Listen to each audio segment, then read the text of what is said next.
told him the first time, if you can play for me this time, you are going to be a good player. Didn't I? And the first time it went well, so from here on, we hook. I'll sing and he plays. Let's look into our Bibles, the scripture reading in Isaiah 58, verse 13 and 14.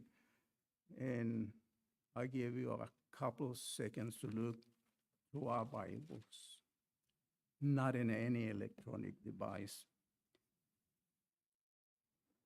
Isaiah 58, verse 13 and 14. And this is the Bible reading for today. If you turn away your foot from the Sabbath, from doing your pleasure on my holy day, and call that a Sabbath a delight, the holy day of the Lord honorable, and shall honor him, not doing your own ways, nor finding your own pleasures, nor speaking your own words. Then you shall delight yourself in the Lord, and I will cause you to ride on the high hills of the earth, and feed you with the heritage of Jacob your father. The mouth of the Lord has spoken. May God bless his word.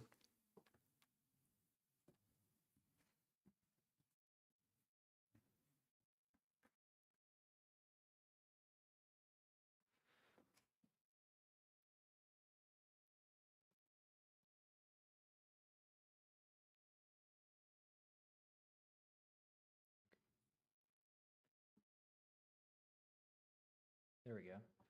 All right, I tried really hard this time to make it legible, big enough. We'll see how good a job I did. I'm gonna get my iPad from down here though.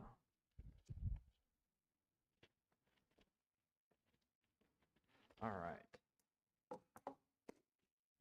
That special Sabbath feeling, and maybe I didn't, but there's quotes around that because the feeling is unique to the Sabbath, or at least it used to be when I was a kid. I would wake up in the morning and I could feel before anything, before I had any real conscious thought, I would wake up, I would see the light on my window, and the day felt different before I even really realized what day it was. And then my brain would slowly grind into gear and it would say, oh, today's Sabbath. I go, that's why it feels different. I don't have to do any of the other stuff I have to do as a kid. I get to go to church. I get to see my friends. I get to be in Sabbath school. We get to sing fun songs. And then we're going to have lunch and it's going to be a great day. And we'll get into some more of, what Sabbath was like for me as a kid. But the day felt different immediately when I woke up. And then I realized this has been a work in progress for a while. I noticed that it didn't feel the same anymore. And so I would like to say the story of my journey of rediscovering that feeling. Unfortunately, I'm not there yet. I don't know. I don't know what it was for me, but I don't know what it is for you either. And I've learned a lot about keeping the Sabbath and making it feel special, so I'm going to share with you what I've found so far. So the first question I asked myself of why am I not feeling special anymore is maybe I'm not looking forward to the Sabbath like I should. The Sabbath is supposed to be like when your friend's coming over and you know they're coming over and you're looking forward to that time for, the time leading up to it. You look forward to it, and then the day arrives, you're like, today's the big day. My friend's coming to visit. And that sense of anticipation builds up until you wake up and realize it's here. And maybe some of you have that reaction for Christmas or your birthday or whatever. Um, as a kid, I felt that on the Sabbath to an extent. And then I realized one day as I was older. So before we get into some of the details and specifics, I want to address this: principles versus practices. Principles never change. The principle of the Sabbath has been in existence since creation. The final thing that God did was create this day to be special for us, and we're going to look at that in a bit.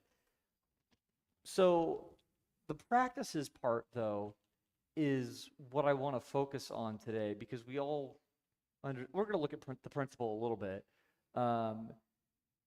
but the practices is kind of what we're going to be focusing on. And so that's going to be kind of subjective, because there's not really a concrete way. The Bible doesn't say this is how you should keep the Sabbath.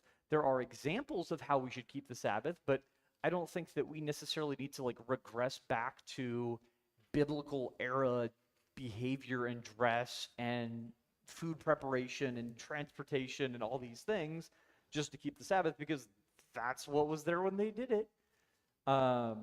Obviously, the practices of how we keep that have changed over time. And I'm not going to tell anybody this is how you should keep the Sabbath. I'm just going to give you some ideas, and that's what this handout's going to be later on. So this is more a report on my personal journey, trying to rediscover what it is that gave me that special Sabbath feeling, hence the title. All right, so what happened between being a kid and feeling that and the point when I realized that I didn't have that special feeling in the morning anymore? So I looked at some things. So maybe I've become more jaded as an adult, and I just don't have that same youthful outlook on life, which makes sense because in Mark chapter 10, we're going to look at verses 13 through 16. This one, they're going to be legible, but hopefully they are.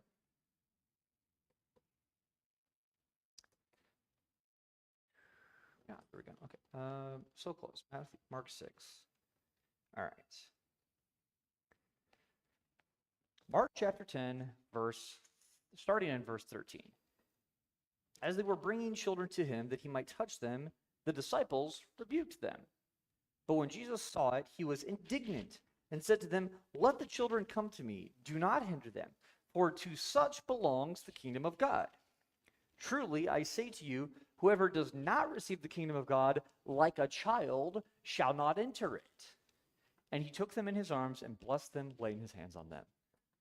So maybe that's part of it. Maybe as we grow older, we become more jaded and we don't see the joy in things like we used to. So that was one of my speculations. And I don't have anything that disproves that, other than that's just something that can only change personal walk with God and getting back to that point of that youthful joy in the Sabbath. There's no other solution to that. So if that's the cause, in my case, that's all I have to do. And it's something that I've been working on. And I really didn't want to do this sermon until I had reached that point. And then I realized that that was a waste and I should share what I have so far. So maybe it's an intellectual thing. Maybe now, as an adult, I know that the Sabbath is special and that's why I should have the joy in it. But if that was the case, in theory, I should know that better now that I'm an adult, because I have a deeper understanding of the Bible, right? Hopefully I've been growing as a Christian since I was a little kid. So if that's the case, then I should be getting an even bigger blessing from the Sabbath now because I understand it better than I did when I was a little kid. And it meant, what did it mean as a kid? That was the other thing. Is it a stress thing? Is it, oh, I'm glad Sabbath's here because being a kid's so stressful. And now I got Sabbath and I got the whole day off. I don't have to worry about all my kids' stress anymore. No, I'm more stressed now as an adult than I was as a kid. At least, yeah, no, that's true. So if anything, if it's an intellectual thing, stress thing, I should be getting a bigger blessing now than I was then because the difference is bigger, right? I understand it better. I'm less stressed on a Sabbath.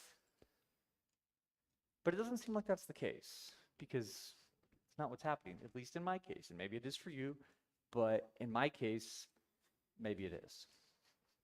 So the next thing I thought of, do my increased responsibility in church make it just as stressful as going to work?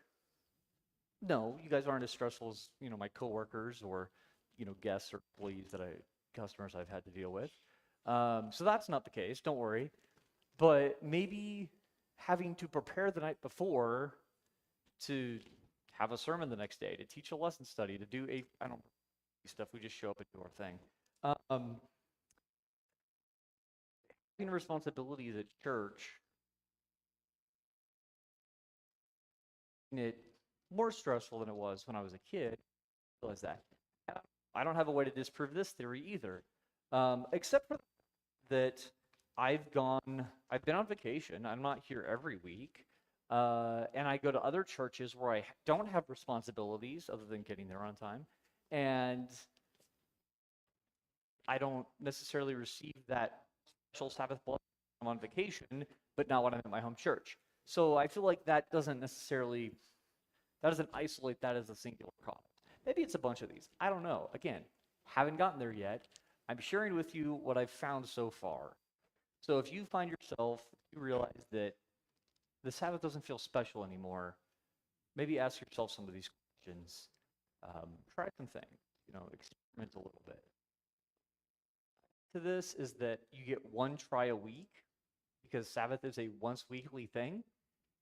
And you go, well, that wasn't it. So what am I going to do different next week? And maybe you got to do it a few weeks in a row, and then it becomes special again. I don't know.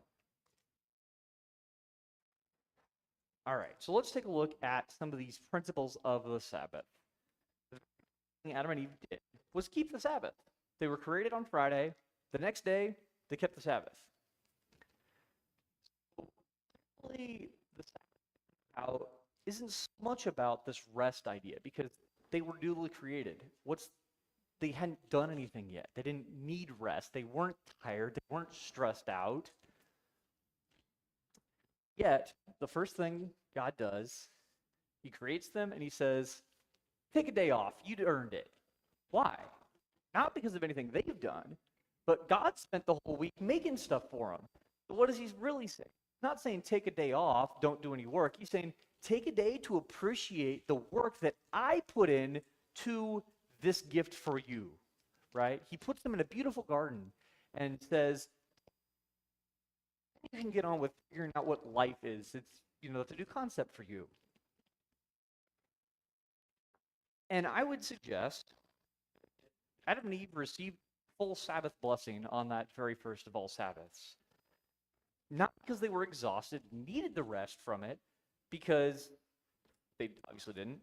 Instead, they received the blessing because they remembered the Sabbath. They spent the day dwelling on what God had done for them. And lucky them, they got to spend it the whole day in face-to-face communication with their Creator, marveling at all the wondrous works that he had done that week, creating all these things for them. So it isn't about recognizing our own accomplishments or about earning that day off on our own.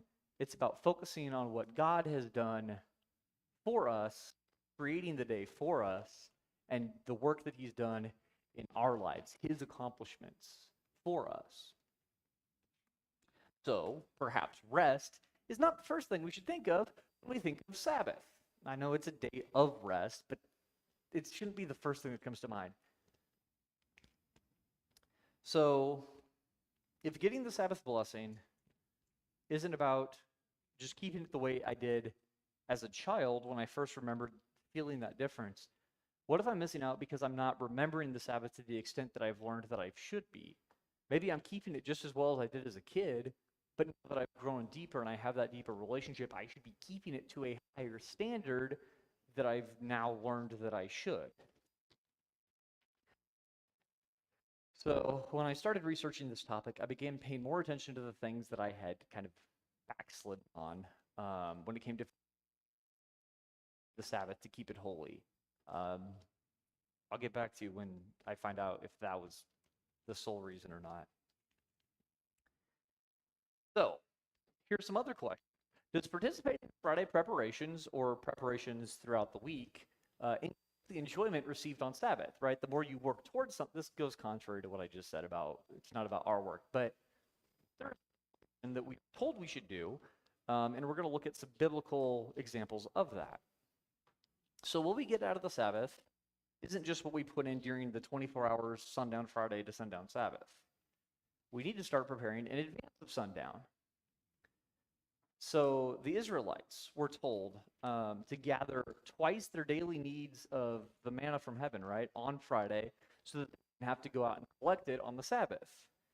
And they were also told to prepare it in advance, like cook it in advance. So Exodus 16:4 and 5. The Lord said to Moses, "Behold, I am about to rain bread from heaven for you, and the people shall go out and gather a day's portion every day, that I may test them, whether they will walk in my law or not. On the day, when they prepare, it will be twice as much as they gather daily." And if you look at this story, you'll also see that anything they kept left over from the next day would spoil during the week. So if they gathered another double portion Wednesday night or Wednesday morning, whatever they kept overnight was spoiled by Thursday. But on Friday they do that, and after Friday night, it's still good to eat. In fact, they were told, I don't know if we'll get to it later, but they were told actually to cook it too in advance and prepare it. So all they had to do was like take it out and eat it. No preparation work needed on the Sabbath. Another example, for the best lamb or the best of the harvest, which requires effort throughout the week or month, year, whatever, in order to produce that as an offering. And this isn't a weekly thing necessarily, but just the same as with the Sabbath, he wants the best that we can give him on Sabbath, which is, a tithe of our time, right? Numbers 6:14, 15. They are to present their offering to the Lord, a year-old male lamb without defect for a burnt offering, a year-old ewe lamb without defect for a sin offering, a ram without defect for a fellowship offering, together with drink offerings, made with the finest flour and without yeast, thick loaves with olive oil mixed in, and thin loaves brushed with olive oil. I'm hungry now. That was not a good one to read. I was hungry when I started. But you see here that to produce it doesn't say even give him the best year-old male lamb that you have. It says without defect. So you have to, out of every lamb in your herd, have at least one male lamb, female. The rest of them, but you got to keep at least one of each in perfect condition as an offering to the Lord. This requires time and commitment on your part to have these things ready so that you can give them to the Lord when the time comes. Why would the Sabbath be any different? You need to spend time ensuring that you are ready spiritually, physically, emotionally, I guess, to receive the Sabbath, to give him of your time. All right. So let's look at Genesis 2, 2 and 3 again. And on the seventh day, God finished his work that he had done. The seventh day, from all his work that he had done. So God blessed the seventh day and made it holy, because on it God rested from his work that he had done in creation.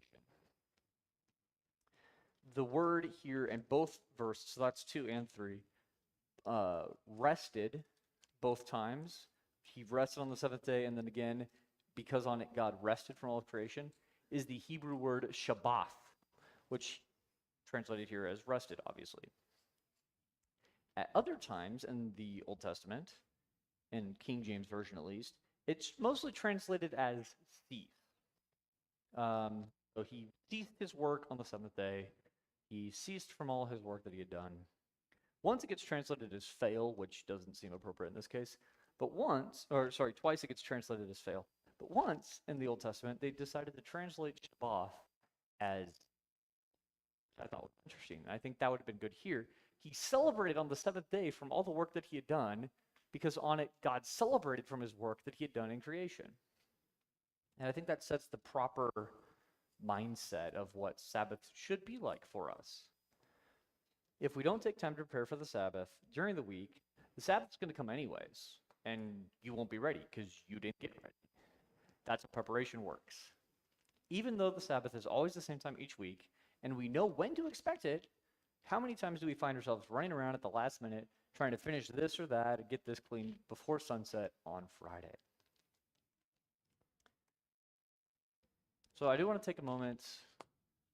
This is a little out of order, but I want to talk about the Sabbath blessing thing, because the commandment itself doesn't promise a blessing directly. It says, remember the Sabbath day to keep it holy, and you shouldn't do any work, and nobody in your gates and anybody you have control over, don't tell anybody to do work on your behalf. But it doesn't necessarily say that like there's going to be a blessing in that. So we just looked at Genesis 2, 2, and 3. By the seventh day, God had finished his work that he'd been doing. So on the seventh day, he rested from all his work. Then God blessed the seventh day and made it holy, because on it he rested. But let's look at a couple other examples here. This is Isaiah 56, 1 and 2. This is what the Lord says: maintain justice, do what is right, for my salvation is close at hand, and my righteousness will soon be revealed. Blessed is the one who does this, the person who holds it fast, who keeps the Sabbath without desecrating it, and keeps their hands from doing any evil. So this is directly a promise. If you keep the Sabbath, if you don't desecrate it, blessings will come to you. And again, this is Isaiah 58, 13 and 14. If you turn back your foot from the Sabbath, from doing your pleasure on my holy day, and call the Sabbath a delight, and the holy ways, or seeking your own pleasure, or talking idly, then you shall take delight in the Lord, and I will make you ride on the heights of the earth. I will feed you with the heritage of Jacob your father, for the mouth of the Lord has spoken. So that's interesting. If you call the Sabbath a delight. So I want to look at a few suggestions. If you find that you aren't calling it a delight, if it's a day of drudgery, or you got to take a day off tomorrow to recuperate from all the stuff you did today, maybe have some ideas here. So, how do I get that blessing? So my speculation, and this is what I've been testing in my own life, and I'd be curious if any of you decide to try this, let me know how it goes. Receiving the Sabbath blessing is the result of being prepared for the Sabbath when it arrives, not rushing around last minute. The act of preparing for the Sabbath throughout the week leads to the pouring out of that Sabbath blessing on the day of. So this includes prioritizing the Sabbath and preparation week, looking forward to the break that Sabbath provides from our weekly labors. If you find that you are missing a certain activity or craving that, or counting down the hours until the sun sets so that you can go out and do whatever you want to do on a Saturday night, it's not the right mindset that we've been told to have on the Sabbath. And Ellen White writes in 6 Testimonies to the Church, all through the week we are to have the Sabbath in mind and be making preparation to keep in according to the commandment. There's a whole chapter in there towards the end. It's like in the 350s, it's kind of where it starts, just on keeping the Sabbath. And there's a lot of good stuff in there. A lot of it is focused at like keeping the Sabbath with kids, but there's some good stuff in there for people of all ages to focus on. Another one from, this is page 359. If we desire the blessing promised to the obedient, we must observe the Sabbath more strictly. So a lot of this begins with this idea of a preparation day. And I was curious because it's something that I grew up understanding, like Friday's preparation day. You get everything ready for Sabbath. But where is that in like a biblical standpoint, right? So the only time the words preparation day are included actually in the Bible is with Jesus' death. So after Jesus died, Joseph of Arimathea asked Pilate for custody of the body, took it down, wrapped it in linen cloth, and placed it in a tomb cut in the rock, one in which no one had been laid. So Mark 15:42 says it was preparation day, that is the day before the Sabbath.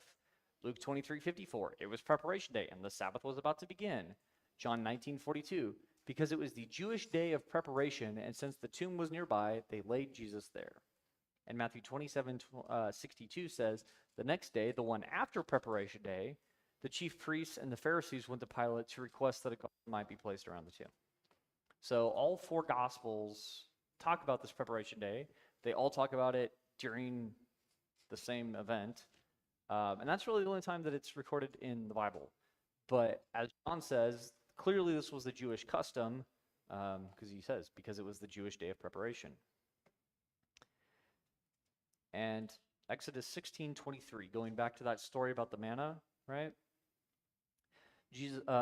Moses tells the Israelites on Friday to gather that double portion of manna and prepare the food for the Sabbath. I didn't make a slide for it. I didn't put it in my notes. Let's go look that up. Exodus 16:23.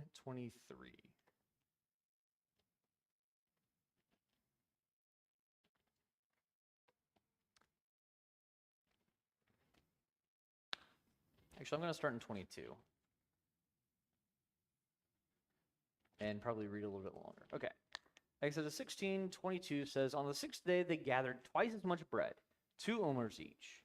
And when all the leaders of the congregation came and told Moses, he said to them, this is what the Lord has commanded. Tomorrow is a day of solemn rest, a holy Sabbath to the Lord. Bake what you will bake, and boil what you will boil, and all that is left over lay aside to keep till the morning. So they laid it aside till the morning, as Moses commanded them, and it did not stink, and there were no worms in it. Moses said, eat it today, for today is a Sabbath to the Lord. Today you will not find in the field. 6 days you shall gather it, but on the seventh day, which is the Sabbath, there will be none. And if you read on, it says that some people went out to gather, but they didn't find it. So he was true to his word, wasn't he? Preserved it and also didn't provide anymore. So a few more Ellen White quotes here, all from that same chapter. While preparation for the Sabbath is to be made through all the week, Friday is to be the special preparation day. And on Friday, let the preparation for the Sabbath be completed, not started, completed. I mean, started and completed you could do, but specifically. See that all the clothing is in readiness and that all the cooking is done. Let boots be blackened and baths be taken. It is possible to do this. If you make it a rule, you can do so. The Sabbath is not to be given to the repairing of garments, to the cooking of food, to pleasure-seeking, or to any other worldly employment. Before the setting of the sun, let all secular work be laid aside, and all secular papers put out of sight. So now I want to talk about Sabbath traditions. So I talked a bit earlier about the difference between principles and practice. What we're looking at here is practices. And it's good to have traditions as long as they don't become dogma or they don't become a principle or set of principles laid down by an authority as inconvertibly true. When the practices start to overtake the original principle, then that's when you start to run into issues. So they created special traditions historically, people have created traditions that drew their children and their family towards God. That's the principle. That's what you want to do. Practices, that depends. So what I've got here are some handouts, and I think I'm just going to do one per family. There's, guys. These are a list of traditions. I interviewed some people, so some of you are already aware that I've talked about this. Graham, you want a copy? There you go. So I talked to some of you about this, and I've compiled this list. I've broken these up by, yeah, there you go, by the time period when they would take place. So we start off with Friday night, and I'll come around and hand you one. For Virginia as well? Sure. Well, one for Virginia. Rick? Here's the next one for you guys then. Run home. Thank you. Extra copy. Oh, there you go. Here, Rob, want one? There you go. Rick? Cody? There you go. All right. So Sabbath traditions. Family togetherness is a very important factor in whatever traditions you guys decide you want to have in your family. So it starts off with Friday night, welcoming in the Sabbath, right? So I included in there that Ellen White quote, well, the bullet point, and then that quote supporting it below. Be finished with preparations on Friday, at least half an hour to spare. She says, we should jealously guard the edges of the Sabbath.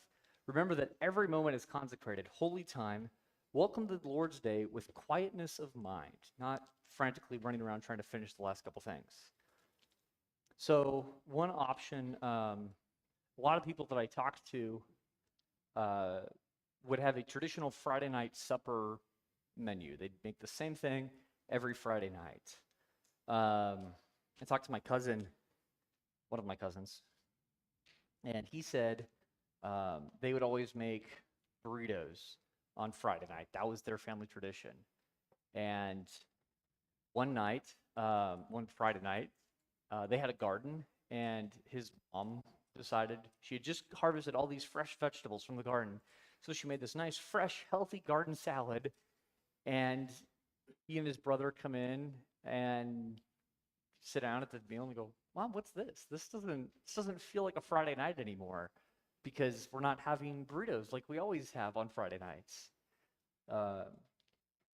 Homemade personal pizzas, burritos, haystack, something, just having a consistent thing, especially, again, family togetherness is an important factor. So something that's prepared together by the family is a great choice for that Friday night supper item. A lot of people talked about they would start listening to religious music in the evening. And this can even start earlier in the evening as those final preparations are being made in the afternoon. You can start playing that stuff to kind of start getting into that mindset as the cleanup finishes and transitions into the evening. Having a family worship to welcome the Sabbath in. This was a very common one. People would sing songs. They would watch the sunset together. Some families would light a special Sabbath candle on Friday night. You could recite or read some favorite Bible passages, especially ones that focus on the Sabbath specifically. And then one family even mentioned camping out in the living room, and then they would listen to the Bible in Living Sound, which is a dramatized Bible stories, not historically accurate necessarily, but entertaining at least for children to listen to. And so, that would be the Friday night, right? So the next morning, waking up, a special Sabbath breakfast. When I grew up as a kid, we had Sabbath cereal, which was just whatever sugary cereal my mom didn't want me eating all week long. Some people like to do something sugary Friday night. I will point out that your body is better able to handle sugar in the morning and doesn't produce as much insulin late in the evening. Also, you're trying to get the kids to go to bed soon, so giving them sugar is probably not. Whatever makes it special.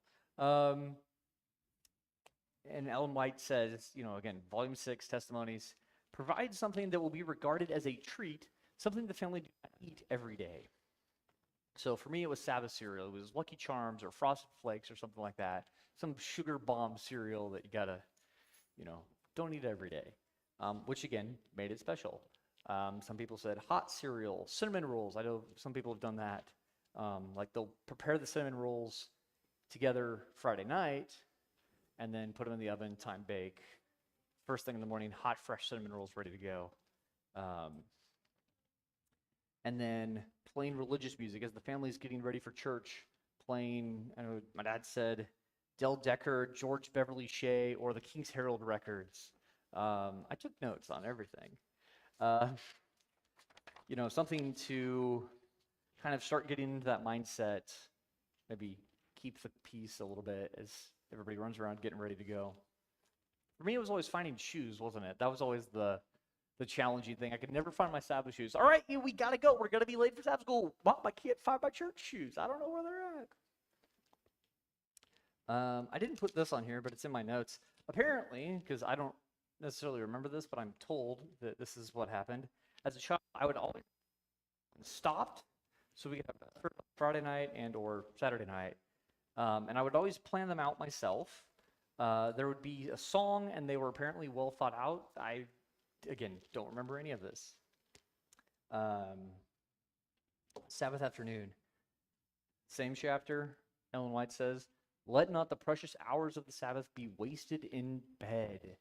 No lay activities of that kind. Other kinds were good. One big thing for us is preparing a lunch together as a family.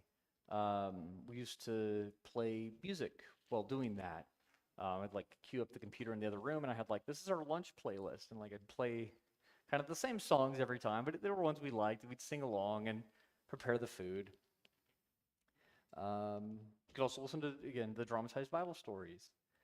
Visit shut-ins. This can also be an aspect of Sabbath school, writing and signing cards to give to people who were absent or unable to attend for whatever reason. When I was a kid, we used to visit nursing homes to sing. I know Oak Grove did the same thing. Maybe they still do. I personally used to make videos with my friends. We would read short stories or illustrations and record them, put them on a blog. Nature hikes, walking, biking, anything to get you outdoors, exercising, breathing God's air. Because where did Adam and Eve go to church on the first Sabbath? In a garden. So visit a botanical garden. Do something outdoors. Nothing wrong with that. If you want something more academic, or if the weather's bad, more cerebral, I guess I should say, you could play a Bible trivia game or some kind of nature game. We played Birds and Flowers, or it's not Birds and Flowers, it's Trees and Flowers, Birds and Animals. And if you really want to which for anybody who's not aware is a match building game. There's sets, and then there's 5 or 6 to a set, and you gotta collect the full set, and then whoever has the most sets at the end wins. But they have really pretty illustrations on them of the different things, and it has the name, and then so if you really want to play, you can say oh, it's in the J set, and it's this tree, and then they look through their hand and kind of learn something doing it. But it's fun, and you get to look at the pretty pictures. Bible study, either individually or as a group. This wasn't one that anybody mentioned. It's something we've done before, but nobody really mentioned it as their traditional thing, but it is an option. Or nature coloring books is a good one too. And then evangelism. This is a big opportunity on Sabbath afternoons to go out and witness to people. The only issue I have with that is if you're saving Sabbath afternoon as the time you go out to evangelize, because you should be doing that throughout, even just in your day-to-day life. We should be living examples of Christianity to those around us. So don't save it for, well, that's what I do on my Sabbath afternoons. I go out and I witness to people. Well, you should do that anyways. And then Saturday night, closing off the Sabbath with Vespers, have a family night, make some popcorn and fruit salad, watch a movie together. Closing the Sabbath with a special treat can also be a blessing. Ice cream, going out to eat with friends after Vespers, that kind of thing. So these are some ideas. By no means a complete list, but as much as I could fit on the front back page without making the font really small. From people that I've talked to while studying for this. So I haven't found the answer myself. This isn't me telling you what happened. I wish it could be, because that'd be a nice ending. But that's, if you think about it and realize that Sabbath doesn't feel special anymore, here's some ideas. Here's some questions that I asked along the way you can ask yourself. Hopefully, we can all start to enjoy the Sabbath together more. In which case, we're going to close with our closing hymn, which is Don't Forget the Sabbath, which is also important.